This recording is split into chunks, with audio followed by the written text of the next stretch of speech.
Welcome to BODS Mayhem Hour, your source for all hard rock, heavy metal, new metal, alternative, punk, horror punk, hardcore, rock, and all local bands with your host, John the Bod, a.k.a.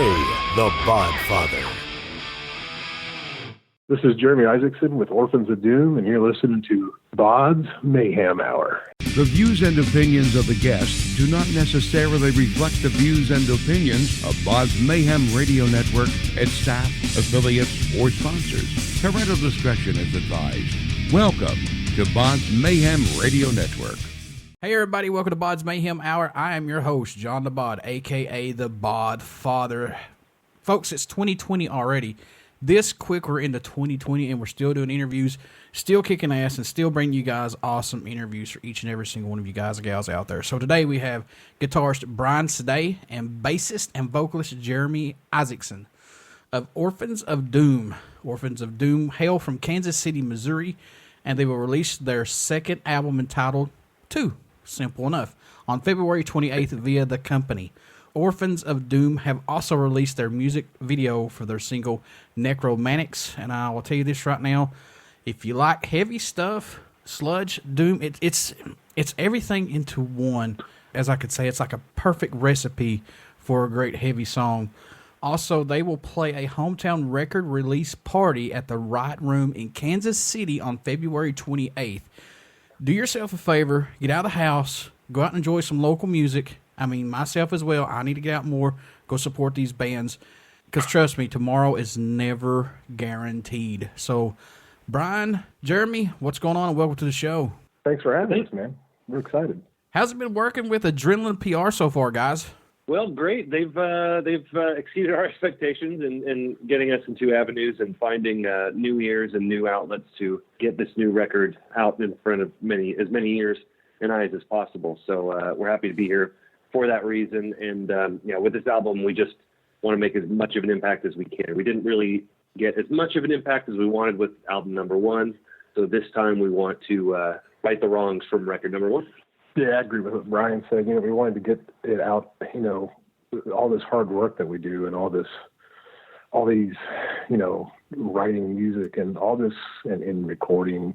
It seemed kind of like if we were going to do it, we needed to do it and actually try to reach more people and go down that avenue. So 2 is Orphans of Doom, second studio album. How does it feel, guys, to be able to put out a full-length album today, especially, and you know it just well as I do, so much has changed in the music world for bands. I mean, 2019 is so much different than from 2005. I mean, there's so much has changed in the music industry. Yeah. So how do you guys feel about still being able to do this? I think that you got to look at an album as a complete piece of art, right? I mean, I think there's a kind of a singles culture that's been around there for a long time, I think, in mainstream music. And I don't appreciate it like that. I like individual songs, but I like to hear a body of work. So we can't do it any other way. There's a lot of guys, even in our genre, that do song after song or just throw stuff up on Reverb or SoundCloud or, Bandcamp and stuff like that. I can't do that. I like to think of things as a complete body and make sure that all the songs are somehow connected in some way. It's such a snapshot of a period of time for artists that I even though it seems like kind of a dying art form, I don't see us doing it any other way. I think we have a little bit of an advantage where, as a local band, we have careers that help facilitate this, and a lot of bands just don't have that. And it's extremely difficult to fund these kinds of endeavors. And I think that's why you see a lot more of the singles on, SoundCloud and things like that, because that's just what you're limited to. And I think we're in a special situation where we can do a full album, Yeah, and that's an interesting point. And on that point, I would say that we've done the whole, going at it full-time thing in the past. And, I think at least personally, I gave up a number of years ago and then went at another avenue for money. And then that's how we ended up getting, kind of where we are professionally, which kind of just allowed us to get back and do what we really want to do instead of trying to please everyone or write the album that someone else wants. We're writing the album that we want. So that's the great thing about it is we can just consider it art and not go, okay, well, we've got to have the hook within 45 seconds. We've got to have the chorus happen so many times. The song's got to be 3.5 minutes. It's got to be catchy. It's got, we can just do what sounds right inside. And then that's the other great thing is it kind of allows us, I think, freedom in ways that I think I felt a little chained when we were trying to do it full time, Yeah, and I've seen a lot of bands when they do it themselves. It seems like it comes off more. It seems like it comes off more full of life than being rushed, from what I can see. And you could tell when something's being rushed. You know it just as well as I do. Yeah. But you could feel the fullness of that album. That's a better term, of the fullness of it. You get that heartfelt from it. Yeah, totally. Yeah, it's the same thing with the movies. I think. I mean, when you hear about some reviewers will say about some blockbuster movie, well, it looks like the executives got their fingers in it at all points. You know what I mean? Versus letting the artists do what they want to do artistically, and that shows, man. And so I think that's true of a lot of popular music. It's just they know a formula and they know what sells, and they'd rather not take chances. And that's why I think that like heavy music is fortunately. It's unfortunate that it's not mainstream and doing better for the artists that are trying to do that. But at the same time, it also takes a spotlight off of us in a way that lets us do kind of what we want. I think it's more creative maybe for that reason. Unfortunately. What's impressed or excited you both the most about making the new album too, if anything? Is there anything about this album that stands out more for the both of you? I would say that, I just said this the other day. We don't want to make the same album twice. And I think this album stands out in the way that we sat down to write new songs with the mentality of it's got to be better, which I think everyone does, but it's got to be different. I think our first album is I think people would describe it as atmospheric and a little post-rocky and a lot slower, where this album we tried to put way more energy into it. I think Necromantic is a great example of the kind of energy we tried to imbue into this one, and that's why we felt comfortable releasing that first to give everyone kind of a taste of what is to come in this record, but also show them how much it's changed. Yeah, I'm on the same wavelength as Bryan. We really wanted to pull the energy up and really drive that more and really just do something new. Yeah, and I think it also hopefully shows or serves as a track record of what's going to happen in the next record. I don't want the next record to be anything like this one. So, but where is it going to go? Is it going to go faster? Is it going to go way slower? Is it going to be smooth jazz? I don't know. Is it safe to say this is the direction from here on out for Orphans of Doom's music? Is it safe to say this is the progression that you guys like? I think in terms of the sound of this record, I think in terms of the gap, the jump that we're taking between albums is probably more of an indicator of where it's going to go. We don't want to do the same thing twice. Right. We may have some ingredients and stuff in a recipe on the next record that reminds people of 2 or the first one, which is called Strange Worlds, Fierce Gods. But we want to make sure that this feels like a completely not a different chapter in a book.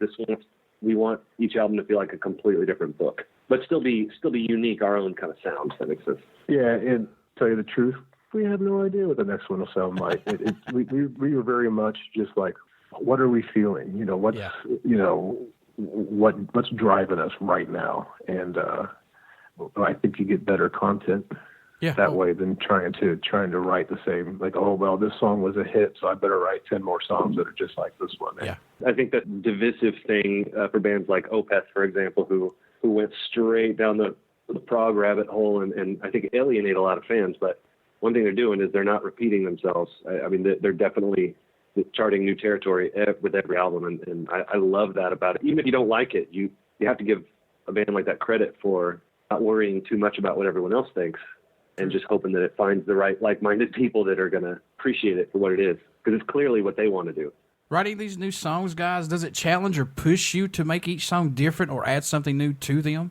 Good question. Yeah, I mean, we try to like pepper each one with its own little, thing. I think one thing that we struggle with sometimes is that we go, is this too boring? Is it too normal? Is it too much like this band or that band? What are the little pepperings that we can do to make it our own thing? And I think sometimes that, we end up with our drummer ends up with a sampler behind his kit that he has to hit, and we're cracking the whip on him to make sure he's hitting all these keyboard parts and stuff that we write or samples and stuff. But I think that as long as it's got that little touch of unique Orphans of Doom flavor, that's what matters most. Yeah, we write so many songs. I mean, we probably had 25 different things, pretty well written out, and we really try to find the cream of the crop stuff that we think is interesting, a little bit different, but still, has good, people can relate to it in a new way. That's really what we try to do and express that. Are there any songs that didn't make this album that we could see on the next album, or maybe even down the road, possibly? That's a good question. Yeah, maybe. I mean, we probably we start with a hard drive of probably we probably throw in 100 riffs, maybe more, and then those start to get kind of Legoed together, for lack of better words, and we start playing with them, see how they feel when someone's writing it individually versus how they feel when we get in a room with the rest of the guys. Are two different things, right? So we kind of build it that way, piece by piece, and then we discard the rest. But we'll finish. We probably finished 12, 13 songs for this one completely, and then we throw them out if we don't feel like they're good enough. And it just all depends how it feels as a cohesive unit. So yeah, we do save stuff, and typically the other guys, Jeremy, I'll tell you, he's the one digging through my toy box of old riffs going, hey, we really need to do this one. I love this one, and we didn't do anything with it, or we didn't give it enough of a chance. So we'll always go back and look, but typically I try to always have a fresh thing because, like I was saying before with that snapshot element, my personal life, the guys' personal lives, everything is so different from, a year or two down the line. Your emotional state, your state of happiness, or whatever's going on in our personal lives has every weird little effect in the way we write and what we write. So while we do keep that old stuff, I love to have a fresh bouquet, for lack of a better word, of riffs to the So we try to keep it fresh. But then, there's so much in the back catalog that we don't use that it would be a shame to not at least go shopping once in a while and see what's left, because it's a lot of work. I mean, it's hours and hours of riffs and stuff. So it's in there. How long did it take to write and complete the new album? A couple of years. I mean, we really started it right after Strange World's Fierce God. So it took us some time. I'd say probably about a year and a half is what it took to write that album. Yeah, probably top to bottom. Yeah, not doing it full time. I mean, we're not trying to conquer the world with this, but we are trying to be heard by as many ears as possible and find those like-minded people. So while we are slow-paced and we have day jobs and things going on, it doesn't change the fact that we just want to be heard. We just want as many people to hear and appreciate it as possible. So it does take a while, but that is small incremental changes, as we go. I envy some of our friends who are doing it full time, who go, we practice 3 days a week, 4 or 5 hours a day, and they can just go in and crank something out and really polish it off in a week. It just takes us longer than that. I know it must change every time you listen to this album, but for you guys, are there any tracks standing out more to you than any right now, if possible? I mean, I know these are your babies, but can you just pick one maybe for the both of you? Well, Brian's going to hate. No, he won't hate this, but there's one song on the album that I've been in love with since it was like probably the first or second song we wrote, which was Rust, and that's still, I don't know, that song does something to me in the inside. It just makes me all happy. I don't know. It's not a happy song, but I don't know. I just love that one. Yeah, that actually we will be announcing a release of that song before the album release as a lyric video. So stay tuned for info about that. Our Facebook, obviously, and our social media will let everyone know when that stuff's debuting. I think we're just looking for a partner to debut at the moment. But that's it doesn't surprise me that's his answer.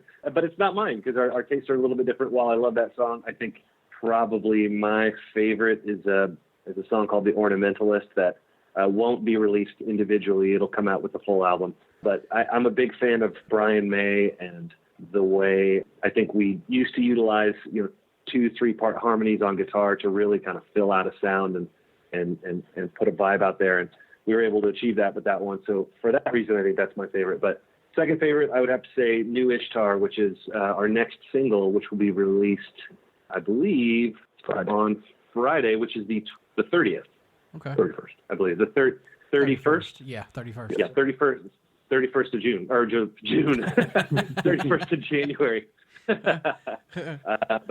So we'll have a video with that. That's actually being premiered with Decibel on Fridays. So, Jeremy, does Rust make you feel like Nelson from the Simpsons when you hear it? Does it make you go, Oh, yeah, totally get that. It's just a nice wave comes up. Yeah, like, oh, that's great. Yeah, and Rust is one of those ones that I think that when we talk about, you know, the kind of salting and peppering new ideas with kind of this old vibe or riffs that maybe are from back in the day or are reminiscent of back in the day, that track actually is probably the closest bridge to our first record, Strange Worlds, Fierce Gods. And I love it for that reason. It's a touchstone. While it still feels like it's in this new vibe of a second record, it still kind of feels like a bridge back to the first one. It kind of connects it. So was it hard to choose between the current set of songs, which one would be the first single you guys wanted to release for 2? Oh, my God. Yeah.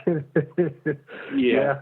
One thing you mentioned was Jeremy plays bass, which he did for a long time, but until very recently, where we really felt like 2 guitars was the way to go. And Jeremy is a guitar player by trade originally, and he switched to bass because we couldn't find any damn bass players that were worth a damn. So eventually, the guy who engineered our first record and second record was kind enough to fill in on bass, and I think he's here to stay for at least a while. So when he joined, it was another voice, and all of a sudden another set of opinions. And so he had his favorite. Usually there's just 3 of us, and so it was easy to just kind of, I think this, and then everyone goes, yeah, I think that too. With this one, all of a sudden we had conflicting opinions, and it's a challenge, but it's great because then all of a sudden someone's calling you on it and go, I don't like it for this reason, and you go, I never thought about it that way. It's good to have that kind of extra voice. But yeah, it did create a challenge because we're like, Ishtar should be first. No, Necromantic should be first. Your reaction to Necromantic, I think, initially when we first got on the call, is a great example of why I am so happy that Necromantic came out first. Mm-hmm. Very, very good. Very, very, very good. Thank you.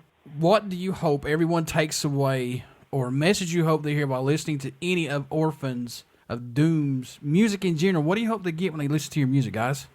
Yeah, I think mine's going to be a fairly simple reaction. I hope that people get a physical reaction to it. I hope the hair on people's arms stand up for whatever reason. It doesn't have to be the same reasons that it does to mine. I think we got in this to write the music we want to play and the stuff we want to hear, and I think the inspiration for that is that stuff that creates a visceral reaction in you.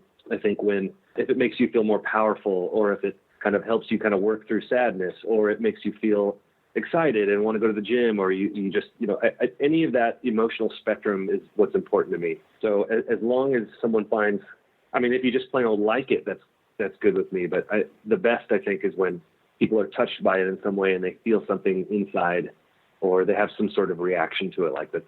That's what I do it for. And I think for me, it's more about connecting with somebody, kind of the same way as Bryan's saying, make them feel something. And I really, my experience with different bands is I hear something familiar but new, like, oh man, I've never heard that done that way. That really gets me excited. And that's the same kind of feeling I'd like to hopefully instill in other people. You guys added producer and engineer Justin Mantooth for this album. How was working with him? Pretty good, considering we added him to the band.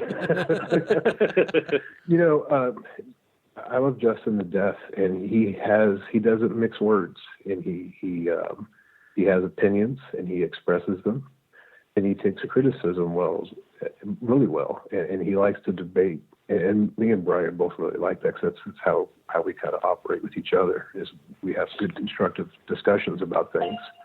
So working with him as a producer and engineer was really, really great, because you don't have, you're paying the guy, a bunch of money, right? And all these guys are like, well, they're not, stir the pot too much. I don't want to, piss these guys off. But that's not how he operates. And we really appreciate that, because we want that feedback. And it's great working with somebody like that.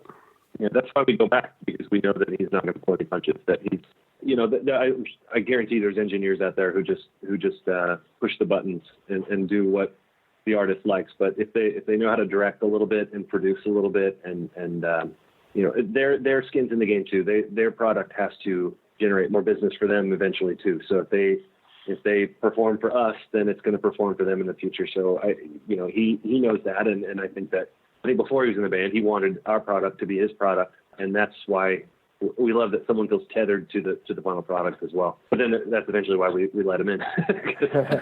Funny story. The first album, me and old Justin Mantooth got into a bit of a fight about stuff, about how, the engineering process and what we were going to use for sounds and stuff. And not a fight, but just, Right. very heated debate. And actually, I think that made us a little closer in the future, because we could have that heated exchange of ideas. So Yeah, totally. What about the artwork for the album? Who did the artwork on this album? So actually, I do all of it. I did the first one, the second one. I'll probably do them all until I get so tired that we just pay someone to do it. But I'm a graphic designer, illustrator by trade, and I think that with the second one, we wanted to, with two, I'll just call it two. I keep calling it the second one. But with Strange Worlds, Fierce Gods, we did totally illustrative, pen and ink type illustration with this samurais and robots and psychedelic mushrooms and toads the size of mountains and zombies and stuff. And it was very metal looking album cover. It was dark. It had everything, kind of in common with a lot of records of the genre. And this one, because we were so different, I wanted to try to take something that was so typical of metal. I mean, skulls are such a metal thing, right? I mean, they're just on so many T-shirts and albums and things. But I wanted to try to take that very typical, stereotypical thing and try to put it in a brand new filter. So when I see a lot of hip-hop records or even pop records, there's such a variety in the way that album art is displayed and it makes for such interesting packaging. So I thought, we've changed what we're doing so much. How do I find a way to take something that's very typical and illustrate it in a very non-typical way for the genre? So what we're hoping is that not only do we love it, but I think what it does is it really differentiates itself from everything else on the shelf. If you go into a record store and that's in the new releases bin, or it's up on a wall with the new releases or something, it stands the hell out and someone's going to grab it. And hopefully they'll buy it for the art, which is something I do. I think chances on stuff I've never heard just because I love the piece, especially with vinyl. And then discover it's cool. I'm hoping that it serves as a reason for someone to pick it up just because of the way it looks and find something audibly that they really like about it too. I saw you had the word paranormal in some of your interests, and I was just curious about that. I've been into extraterrestrials and UFOs since I was about 7 years old, so I'm an old Art Bell fanatic. I used to listen to Coast to Coast from midnight to 5 in the morning, every morning or / night. And so anytime someone says they're into the paranormal, I'm super curious about their involvement and what they're interested in. So what's your fascination with it? I had a paranormal team for 6-7 years, and I was just interested if there is actually something beyond the realm that we live in. Which, I mean, they teach you there's a heaven and a hell, and whatever someone believes in, that's fine. That's your choice. I just needed to know for myself because I had a lot of unanswered questions about my father who passed away, and I still deal with it with a bad way. And I got my answers, and I got a lot of answers that I wish I had never opened those doors because it still haunts me to this day to some of them. Oh, my gosh. Especially, I've got some audio stuff that, and people's going to say that's not true, it's faked or whatever. Bullshit. This is me. I seen it. I was there. I recorded it. You tell me how I'm faking it when I'm holding a recorder in my hand, and I go back and listen to it, and it's there. I mean, I can't make. I mean, I'm not faking it. It's there. So wow. I've had stuff that's happened at my old apartment. I've heard all kinds of stuff that I could not explain. And there was a few things that I didn't want to explain because I didn't want to open up that door because it was like open up Pandora's box. And, wow. When you get audio that says, "Hello, John," and it keeps saying your name over and over every time you go to a place, something's following you and something's with you. So, oh my gosh, I had an attachment, and that attachment hopefully is gone now. The temptation is there to do it again, but my heart sinks every time. You know what you're kind of afraid of what you're going to unearth or at least be aware of. I can understand that. Yeah, but now extraterrestrial, Bigfoot, stuff like that, cryptozoology, I love every bit of it. Love every single bit of it. So yeah. We do too. Are you familiar with a guy named Stephen Greer? No, I'm not actually, no. Okay, so he's got a couple of movies out on Netflix. He's been a UFO proponent for decades. And when I was a little kid, I was on an airplane and I was sitting away from my parents, and I was sitting next to this guy that had a bunch of pamphlets in his hand about different species or races of aliens. And I didn't know what I was looking at, but I was fascinated. So I started asking the guy about it. And my mother to this day says that was the worst day ever, because all of a sudden you came home excited about aliens and terrified at the same time. You couldn't sleep. It's just been a weird fascination ever since. But anyway, so I put on this documentary from this guy named Stephen Greer, and I was like, God, this guy looks really familiar.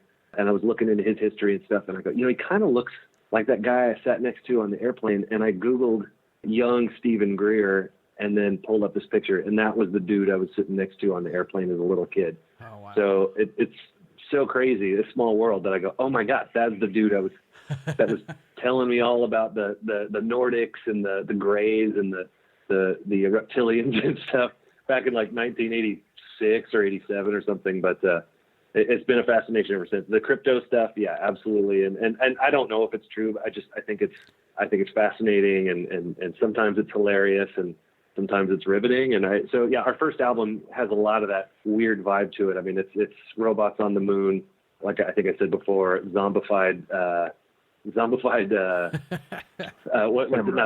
samurai, and large, mountain-sized octopi and frogs and stuff. It's super weird.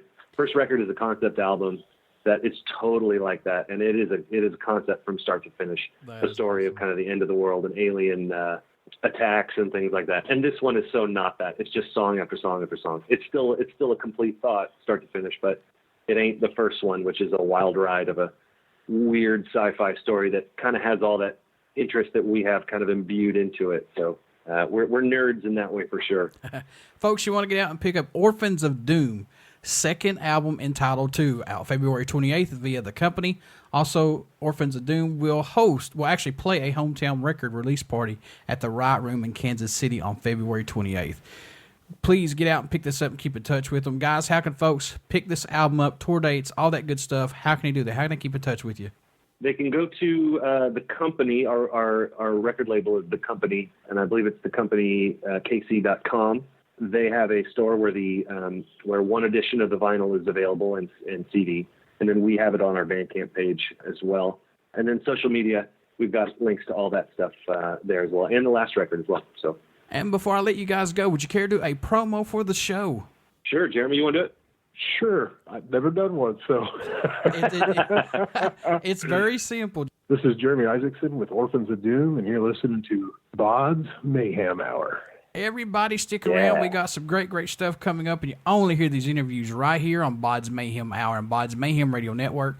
Please get out and check out our Facebook page. It has our podcast link, our new podcast link. Also has our YouTube link. Please subscribe to our YouTube link and follow it, because that's where everything is going to be until we can get everything merged over to our new podcast link. And we've got a lot of stuff coming up. We're now on Spotify, iTunes, and hopefully soon iHeartRadio. So we're working on some things. Jeremy and Bryan, I wish you guys nothing but the best of luck for Orphans of Doom, man. Thank you. Thank you. Very much. Too. That's very kind. Thank you.